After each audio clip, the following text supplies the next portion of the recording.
You fear stillness because it shows you everything you've been trying to forget. You can entertain a room, you can outthink a crisis, you can laugh your way through storms, but when you're alone, when there's no one left to perform for, the silence grows loud enough to expose you. You don't run because you love the chase. You run because standing still would mean facing what you buried.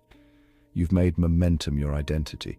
You became the spark, the one who makes heavy things light, who spins discomfort into laughter, who carries the room without ever asking for anything in return, and they love you for it.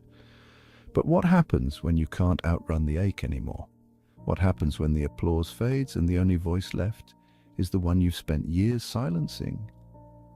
Who are you when there's nothing left to impress?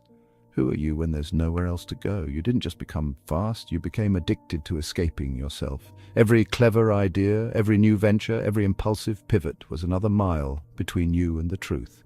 Because deep down, you knew stillness would expose the spaces inside you that no achievement could fill. Carl Jung once said, the most terrifying thing is to accept oneself completely. And if you're honest, the real terror has never been failure.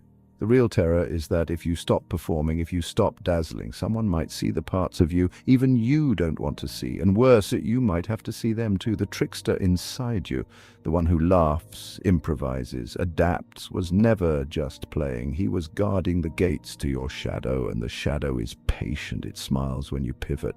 It claps when you entertain. It waits for the moment when the lights go out, and you're left blinking in the dark. This is where the real battle begins, and not against the world, against the illusions you built to survive it. You've been admired by crowds. But have you ever been understood by yourself? You can keep running, or you can turn for the first time and face what's been waiting in the silence. The choice was always yours, and the clock is still ticking.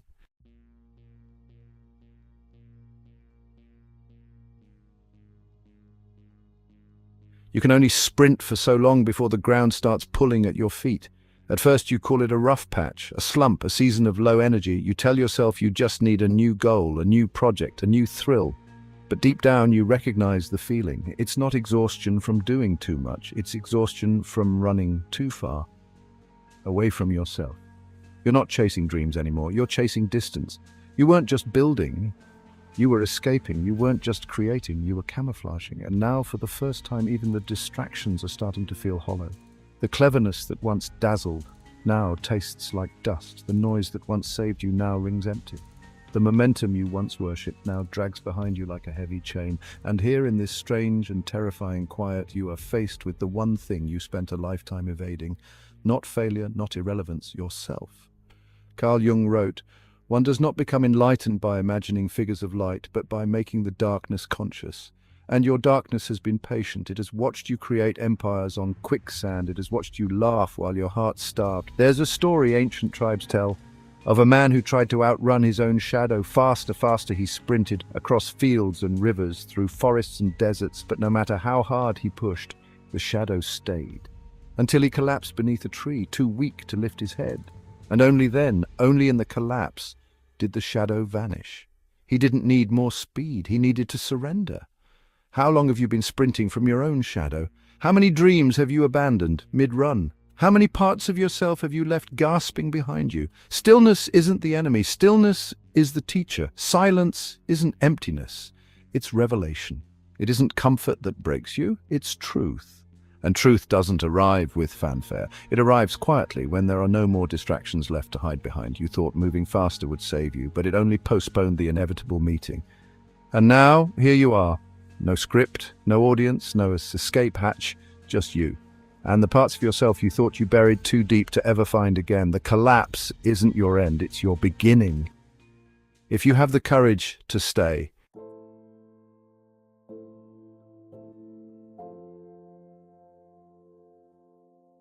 you don't realize it at first. It slips in sideways without an announcement. A little less joy when you wake up, a little more numbness when you finish a project you used to live for.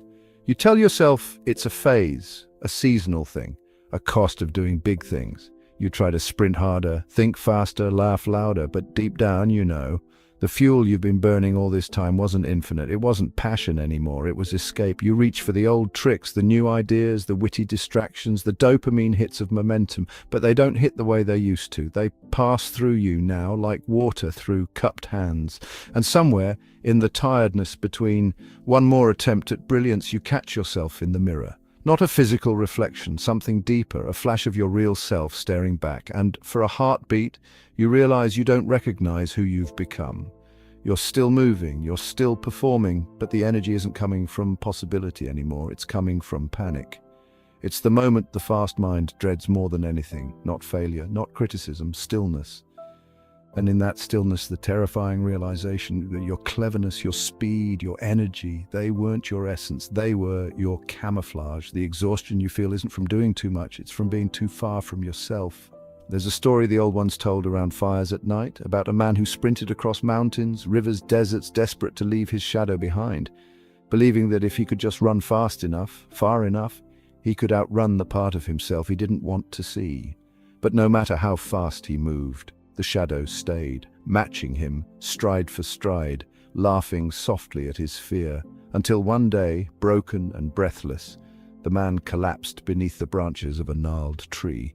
For the first time, he let the ground hold him. For the first time, he stopped trying to escape.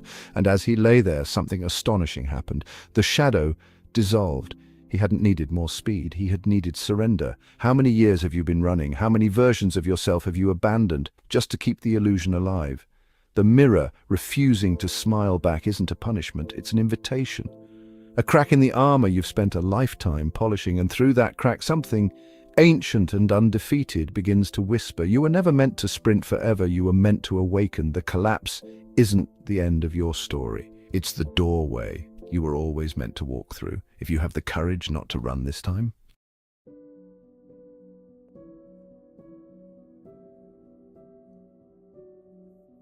There's a silence you can only hear after you've run out of places to run. At first it feels unbearable. Not because it hurts, but because it doesn't demand anything from you. And for someone who has spent a lifetime earning their existence through motion, that feels like annihilation. But slowly, if you stay, if you resist the old reflex to scramble for noise, if you let yourself sink beneath the familiar panic, you begin to notice something else. There's a stillness that isn't emptiness, it's presence. It's not that the world goes quiet. It's that you finally stop screaming over it. You start to notice the sound of your own breathing, deep and slow. You start to feel your body not as a machine to be optimized, but as a home you abandoned. You start to hear the first shy questions rising from the parts of you you left behind. When did I stop trusting myself? When did I decide that stillness was failure? What if I've been more lost in my running than I ever was in my resting? Carl Jung wrote, who looks outside dreams, who looks inside awakes. An awakening doesn't arrive with a thunderclap. It arrives like a slow exhale after years of holding your breath. You realize the shadow you feared wasn't there to destroy you. It was there to show you where you left yourself behind. The trickster inside you, the clever, quick, chaotic spirit, was never trying to mock you. He was trying to save you. By leading you into a labyrinth of movement so complex, so exhausting that eventually you would have no choice but to stop. And when you stop, you find that stillness was never your enemy. Stillness is the meeting place. Stillness is the altar. Stillness is where the soul speaks, not in shouts, but in whispers.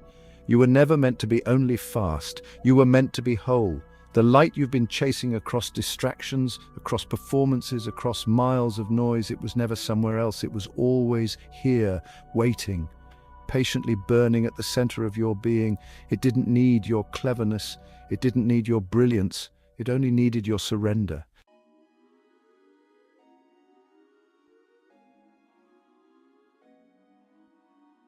Stillness doesn't erase your old reflexes. You'll still feel the urge to move faster than your fear. You'll still hear the whisper to chase something new when the silence grows too heavy. But now you recognize it for what it is, a ghost, a habit you no longer have to obey, because stillness has changed you. It taught you that you don't have to perform to be worthy. You don't have to outrun emptiness to find meaning. You don't have to drown yourself in movement just to prove you're alive. You are not alive because you are busy. You are alive because you are breathing, because you are aware, because you are willing to sit in the sacred ache of becoming. There's a power that grows in the quiet spaces, the kind that doesn't need applause to exist, the kind that doesn't collapse when the world forgets to clap, the kind that remembers your worth was never tied to your velocity. You were never broken for moving fast. You were broken by believing you couldn't stop. And now, piece by piece, you are gathering yourself back. Not the fragments the world celebrated, not the masks that kept you safe. The real pieces, the ones that don't sparkle in a crowd, the ones that hum in the dark. Carl Jung wrote, "The privilege of a lifetime is to become who you truly are." And becoming is not a sprint, it's a return. It's a remembering. It's the slow, trembling choice to stand still long enough for your soul to catch up. You realize now you were never chasing dreams. You were chasing yourself across lifetimes of distraction, and the one you were chasing has been here all along, waiting, patient, unimpressed by your performances, unwilling to settle for your illusions, loving you too much to leave. Stillness was never the enemy. It was the compass. It was the quiet knocking at the door you locked against your own becoming. And now, as you stand here, raw, breathing, whole, you face a different kind of choice, not to run, not to perform, but to live, to walk into your life unarmored. To let the silence walk with you, not behind you, because you no longer need to be faster than your fear. You no longer need to outshine your shadow. You no longer need to escape your own reflection. You are already enough. You are already home. And if you're ready to reclaim every piece of yourself, if you're ready to break the cycle of endless motion and breathe in the life you almost outran, then let this be your first step. Tonight, turn everything off. The screens, the noise, the race. Sit with the silence you once feared. Breathe it in. Let it show you who you really are. And when that first real breath finds you, not the breath you take to keep running, but the one you take to finally stay, you'll know. You'll know you are no longer a ghost sprinting through your life. You are a soul awake at last. And if this journey called something deeper in you, if you are ready to honor the life waiting behind your distractions, then smash that like button like you are breaking the old spell. Share this with the ones you know are still running, and subscribe not for more noise but for more truth. This is not the end. This is the beginning you were always meant to find, and it starts with a single sacred breath.